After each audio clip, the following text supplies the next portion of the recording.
नरेश म्हस्केंसाठी वाशीत महायुतीच्या नेत्यांची बैठक संपन्न झाली आहे। नरेश म्हस्के, गणेश नाईक, संदीप नाईक, संजीव नाईक यांची चर्चा पार पडली। नाईक कुटुंबाला कामाला लागण्याचे या बैठकीतून आदेश देण्यात आले। नाईक कुटुंबात कोणतीही नाराजी नाही असं सुद्धा नरेश म्हस्के यांनी म्हटल्याचं पाहायला मिळतंय।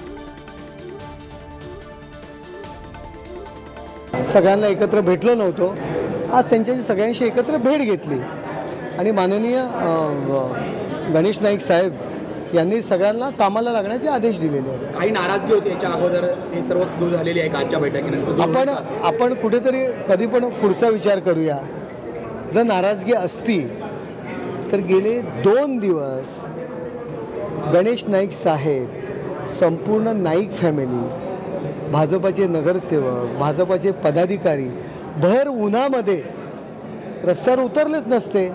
त्यामुळे नाराजगी आणि ह्याचा विषयच नाही आहे। सुरुवातीला नैराश्य होतं हे तुम्हाला लपलेलं नाही, पण त्याच्यानंतर आम्ही या कार्यकर्त्यांमध्ये स्पष्टता दिली, त्या लोकांना त्याचं महत्त्व समजून सांगितलं आणि आज नवी मुंबईतला भारतीय जनता पक्षाचा कार्यकर्ता सर्वार्थानं त्या ठिकाणी कामाला लागलेला आहे। भविष्यकालामध्ये येणाऱ्या चांगल्या सर्व गोष्टी घडण्याकरता ही महायुती मजबूत राहिली पाहिजे आणि म्हणून त्याकरता नरेशजी म्हस्के यांचं निवडून जाणं गरजेचं आहे।